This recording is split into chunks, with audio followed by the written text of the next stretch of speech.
நம்ம வாழ்க்கையில பல சோதனைகளை கடந்துதான் வரும். ஒவ்வொரு சோதனைகளை கடக்கும் போதும் என்னடா வாழ்க்கை அதுன்னு தோணும். ஆனா அதுல வெற்றி அடைஞ்சிட்டா இதுக்குதான் இவ்ளோ கஷ்டப்பட்டோமா அப்படின்றத உணர்வோம்.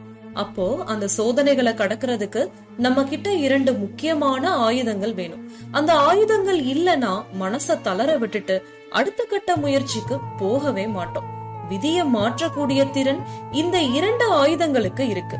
என்னடா இது ஒரே புதிரா இருக்குன்னு யோசிக்கிறீங்களா? இந்த முக்கியமான ஆயுதங்களை பயன்படுத்தி சோதனைகள்ல வெற்றி அடைஞ்ச ஒரு அழகான ராமாயண கதையை தான் இந்த காணொளியில பார்க்க போறோம். இந்த காணொளிய ஆரம்பத்துல இருந்து கடைசி வரைக்கும் தொடர்ந்து பாருங்க. வாங்க காணொளிக்குள்ள போகலாம். செவியில் கவியோசை கலந்திட என் அன்பான வணக்கத்துடன் இது ஏவிஎனின் கதை போமா.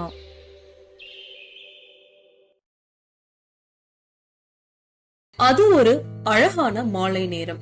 சூரியன் மறையும் தருணம்.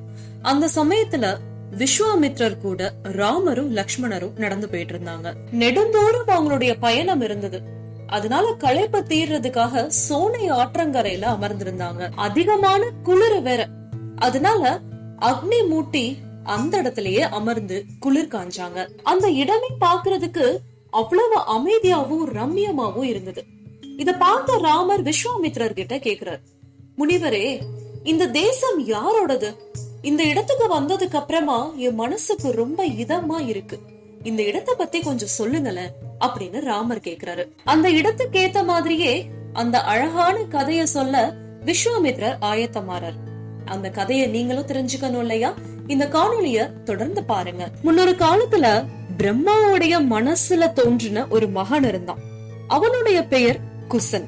அந்த குசன் விதர்ப்ப நாட்டினுடைய இளவரசிய திருமணம் செஞ்சுக்கிட்டான்.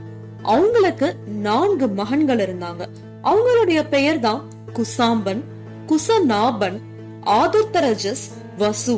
குசன் தன்னுடைய 4 மகன்களையும் ரொம்ப நல்ல முறையில வளர்த்து பல ஆற்றல்களை கத்து கொடுத்தாரு. அவங்க வளர்ந்ததுக்கு அப்புறமா அவங்க கிட்ட சொல்றாரு, நீங்க 4 பேரும் நல்லாட்சி புரியணும், தனித்தனி இடத்துல போய் ஆட்சி புரியணும், தர்மத்தை நிலைநாட்டணும் அப்படின்னு சொன்னாரு. தந்தையுடைய பேச்ச தட்டாம கேட்ட அந்த 4 மகன்களும் தனித்தனி நகரங்களை அமைச்சுக்கிட்டாங்க.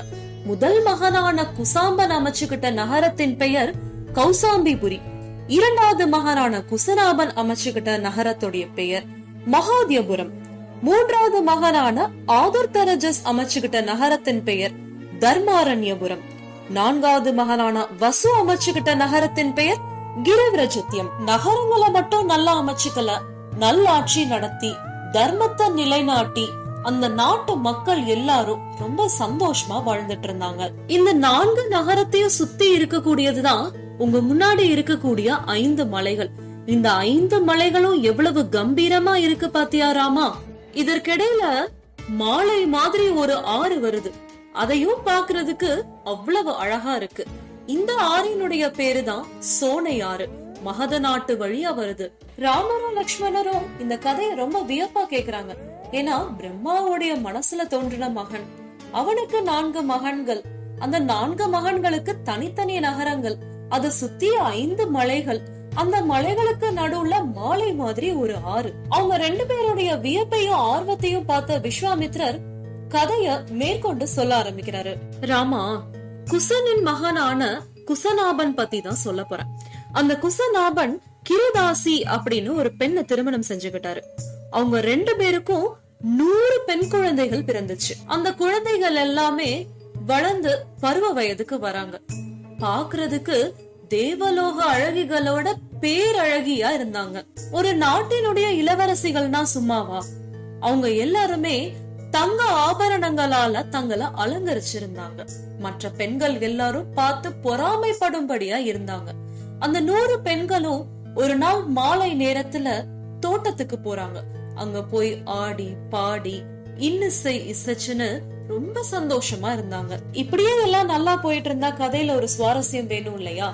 அதுக்கு ஒரு திருப்பு முனையை ஏற்படுத்துறதுக்காக ஒரு நபர் வராரு. அது யாருன்னு தெரிஞ்சுக்கணும் இல்லையா? இந்த காணொலிய தொடர்ந்து பாருங்க. நம்ம சேனலை இதுவரைக்கும் சப்ஸ்கிரைப் பண்ணலனா மறக்காம சப்ஸ்கிரைப் பண்ணிருங்க. அங்க வந்த நபர் வேற யாரும் இல்ல, வாயு. வாயு அந்த 100 பெண்களையும் பார்க்கவும் கேக்குறாரு. எனக்கு உங்க 100 பேத்தையுமே ரொம்ப பிடிச்சிருக்கு. அதனால நீங்க எல்லாரும் என்ன திருமணம் செஞ்சுக்கோங்க. என்ன திருமணம் செஞ்சுக்கிட்டீங்கன்னா உங்களுக்கு அழிவே கிடையாது, இறப்பே இருக்காது, உங்களுடைய இளமை அப்படியே இருக்கும். அதனால நீங்க என் கூட வந்துருங்க அப்படின்னு சொல்லி கேக்குறாரு. வாயுவுடைய அந்த வசனத்தை கேட்ட அந்த 100 பெண்களும் கலகலன்னு சிரிக்கிறாங்க. சிரிச்சுட்டே சொல்றாங்க, வாயு பகவானே, நீங்க தேவர்கள்ல சிறந்தவர். நீங்க எங்களை திருமணம் செஞ்சுக்கணும்னு ஆசைப்படுறீங்க, அது தவறு கிடையாது. நீங்க எங்களை மட்டும் இல்ல, இந்த உலகத்துல உள்ள எல்லா உயிரினங்களுக்குள்ளயும் உங்களால நுழைஞ்சு அந்த வலிமையை அழிக்கக்கூடிய ஆற்றல் உங்களுக்கு இருக்கு. அது எங்க எல்லாருக்கும் நல்லாவே தெரியும். உங்களால முடியாததுன்னு எதுவுமே கிடையாது. ஆனா எங்களுடைய தந்தையான குசனாபருடைய அனுமதி இல்லாம நாங்க எதுவுமே செய்ய மாட்டோம்.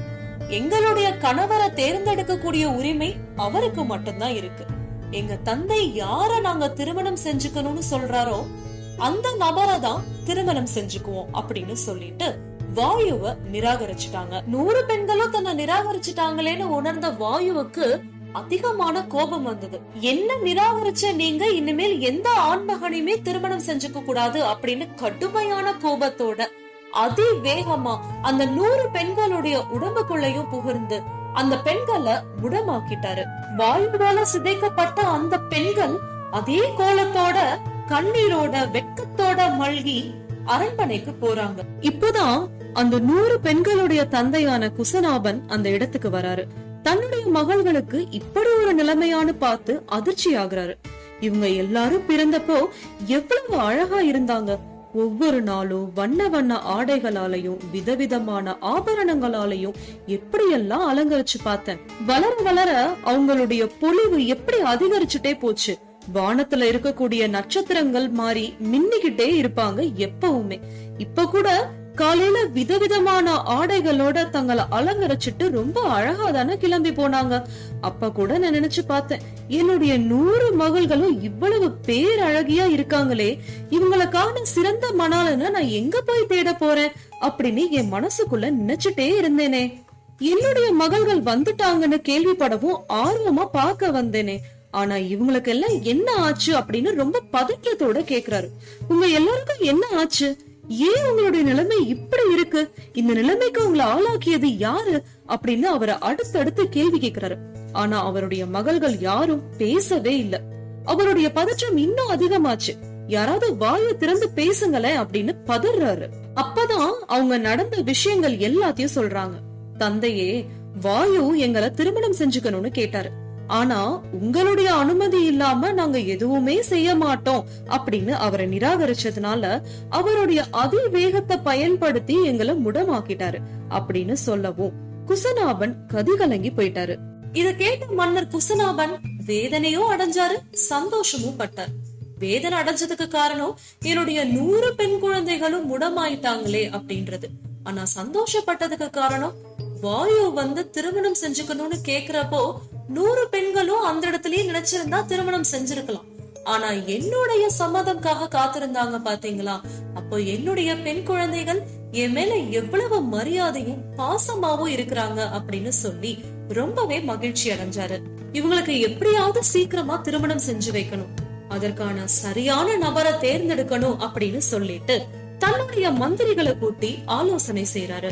இந்த ஆலோசனை கூட்டம் நடந்துட்டு இருக்கட்டும், அதுக்குள்ள நம்ம போய் இந்த காணொலியோட கதாநாயகனை பார்த்துட்டு வந்துருவோமா? அந்த காலத்துல சூழி அப்படின்னு ஒரு ரிஷி வாழ்ந்துட்டு வந்தாரு. அந்த சூழிக்கு ஒரு தேவலோக பெண்ணின் மகளான சோமதை தான் பணிவிடை செஞ்சிட்டு இருந்தாங்க. நெடுங்காலம் சோமதை சூழிக்கு தொண்டாற்றிக்கிட்டு இருந்தாங்க. சோமதையுடைய தொண்டுல திருப்தி அடைஞ்சுகிட்ட சூழி சொல்றாரு, சோமதை, நீ நெடுங்காலம் இங்கேயே இருந்துட்ட. என்னுடைய மனசுக்கு என்ன திருப்தியா இருந்ததோ அததான் நீ செஞ்ச. அதனால நீ இங்க இருந்து கிளம்பலாம். நீ இங்க இருந்து பணிவிடை செஞ்சதெல்லாம் போதும். ஆனா நீ கிளம்புறதுக்கு முன்னாடி நான் உனக்கு ஏதாவது கொடுக்கணும்னு ஆசைப்படுறேன். உனக்கு என்ன வேணுமோ கேளு அப்படின்னு சொல்றாரு. இத கேட்கவும் சோமதைக்கு ரொம்பவே சந்தோஷமா இருந்தது. அதனால சோமதை கேக்குறாங்க, ரிஷியே, பிரம்மாவுடைய தவத்துக்கு நிகரான சக்தி உங்களுக்கு இருக்கு.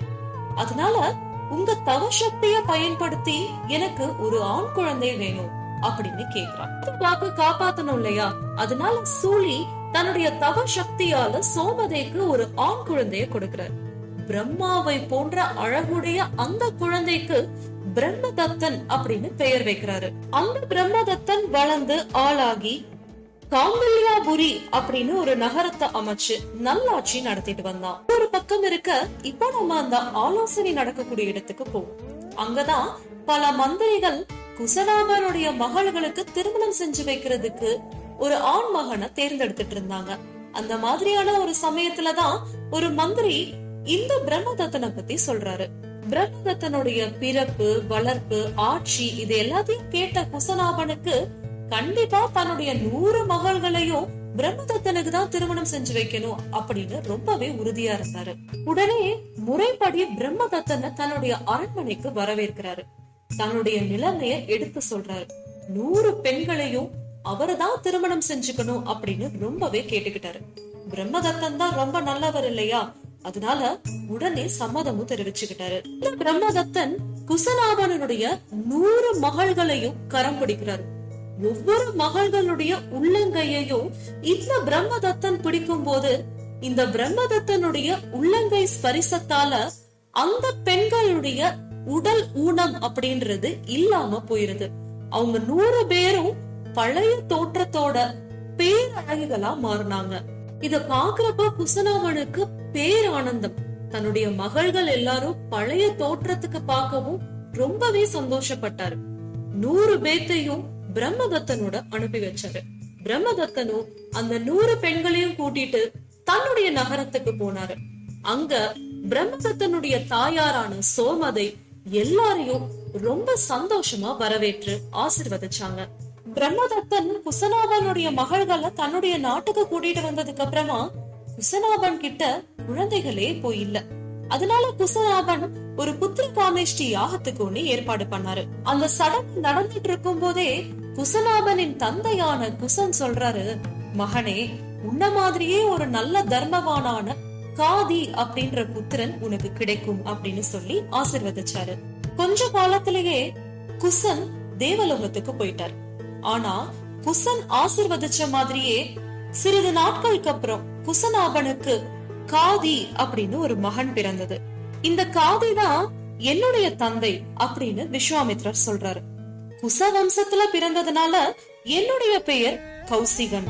எனக்கு ஒரு மூத்த சகோதரி இருந்தாங்க. அவங்களுடைய பெயர் கௌசிகி. பொறுமைக்கு பெயர் போனவங்கன்னே சொல்லலாம். இந்த கௌசிகிய ரிஷிகர் அப்படின்ற ஒரு முனிவருக்கு திருமணம் செஞ்சு கொடுத்தாங்க. அவரு தவ வலிமையில சிறந்தவரா அந்த காலத்துல இருந்தாரு. என்னுடைய சகோதரிக்கு திருமணம் ஆனதுக்கு அப்புறம் என்னுடைய தந்தைக்கு வாரிசு இல்லாம தான் இருந்தது. அதுக்கப்புறம் தான் நான் பிறந்தேன்.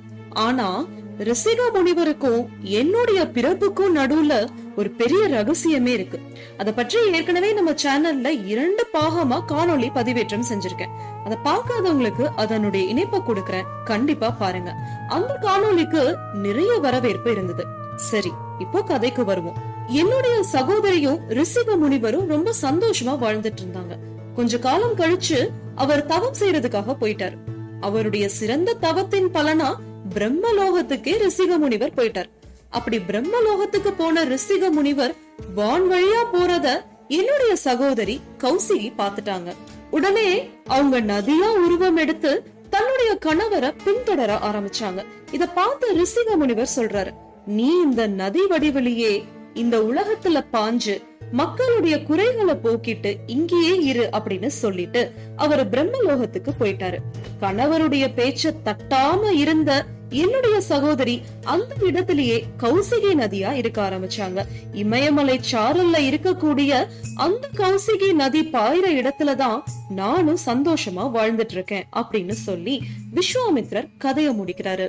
என்ன ராமா, நீ கேட்ட மாதிரியே இங்க இருக்கக்கூடிய 5 மலைகளும், இதுக்கு நடுவுல பாயக்கூடிய ஆறும், இதுக்கு உள்ள இருக்கக்கூடிய தேசமும், அதற்கு உண்டான கதையையும் நான் தெளிவா சொன்னேன் இல்லையா அப்படின்னு கேட்டுட்டு சுத்தி பாக்குறாரு. ஒரே இருட்டு, எல்லாரும் தூங்கிட்டாங்க. விலங்குகள், பறவைகள்லாம் அதனுடைய இடத்துக்கு போயிருச்சு. மரங்கள் கூட அசையாம இருந்தது. அப்பதான் விஸ்வாமித்ரர் சொல்றாரு, நான் என்னுடைய கதைய சொல்லி முடிச்சிட்டேன், இப்போ நான் தூங்க போறேன் அப்படின்னு சொல்லிட்டு விஸ்வாமித்ரர் எழுந்து போறாரு. விஸ்வாமித்ரருடைய கதைய கேட்டு ஆச்சரியத்திலயும் வியப்பிலையும் இருந்த ராமரும் லக்ஷ்மணரும் விஸ்வாமித்ரரை வணங்கிட்டு அவங்களும் தூங்க போயிட்டாங்க. இந்த நிகழ்வு எப்ப நடந்தது தெரியுமா?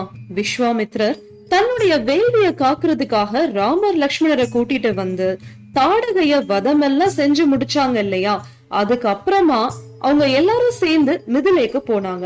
மிதிலைக்கு போறதுக்கு முன்னாடி நடந்த நிகழ்வு தான் இது. இந்த தாடகை வதம் மிதிலைக்கு போனதுக்கு அப்புறம் என்னாச்சு அதெல்லாம் பற்றி நம்ம சேனல்ல காணொளி இருக்கு. கண்டிப்பா போய் ராமாயணம் பிளேலிஸ்ட செக் பண்ணி பாருங்க. பாத்தீங்களா, இந்த கதை பெண்களை மையப்படுத்தி தான் இருக்கு. முதல்ல பார்த்த 100 பெண்கள் வாயு திருமணம் செய்யணும்னு கேக்குறப்போ அதை நிராகரிக்கவும் கோபமான வாயு அத்தனை பெண்களையும் முடமாக்கிட்டு போயிட்டாரு. அந்த 100 பெண்கள் நினைச்சிருந்தா வாயுவுக்கு சாபம் கொடுத்திருக்கலாம். ஒரு பெண்ணோட சாபம்னாலே தாங்க முடியாது. 100 பேருடைய சாபம் சேர்ந்திருந்தா வாயுவுடைய நிலைமை என்ன ஆயிருக்கும்? அந்த இடத்துல அவங்க உபயோகப்படுத்தின ஆயுதங்கள் பொறுமை, மன்னிக்கும் திறன். ஒருவேளை அந்த 100 பெண்களும் வாயு பகவானே நம்ம கிட்ட வந்து திருமணம் செய்யணும்னு கேக்குறாரே அப்படின்னு அவருடைய ஆசைக்கு அனுமதி கொடுத்திருந்தா அவங்களுடைய தந்தைய அவமானப்படுத்தின மாதிரி ஆயிருக்கும். தங்களுடைய பொறுமையால, மன்னிக்கும் திறனால விதியவே மாற்றி தங்களுடைய மரியாதையை காப்பாற்றி வாயுவ சாபமிடாம காப்பாற்றி அவங்க தந்தையுடைய பெயரையும் காப்பாத்தினதுனாலதான் பிரம்மதத்தன்னு ஒரு சிறந்த கணவர் அவங்களுக்கு கிடைச்சாரு. அதே மாதிரிதான் கௌசிகியும் தன்னுடைய கணவனுக்காகவே வாழ்ந்து அவரு கூடவே போகணும்னு நினைக்கிறப்போ அந்த சமயத்துல கூட நீ நதியாவே இருன்னு தன்னுடைய கணவன் சொன்ன வார்த்தைய காப்பாத்தணும் அப்படின்றதுக்காக இப்ப வரைக்கும் நதியா பாய்ந்து பல நன்மைகளை செஞ்சிட்டு இருக்காங்க. ஆவதும் பெண்ணாலே அழிவதும் பெண்ணாலேன்னு சும்மாவா சொன்னாங்க? ஒரு குடும்பத்தினுடைய பெயரையும் புகழையும் காப்பாத்துறது பெண்கள் தான் அப்படின்றதுக்கு இந்த கதை ஒரு பெரிய உதாரணமா இருக்கு. இந்த காணொளி உங்க எல்லாருக்கும் நிச்சயமா பிடிச்சிருக்கும்னு நம்புறேன். இத்துடன் இந்த காணொளி இனிதே முடிவடைகிறது. மீண்டும் மற்றொரு காணொளியில் கதைப்போமா? நன்றி, வணக்கம்.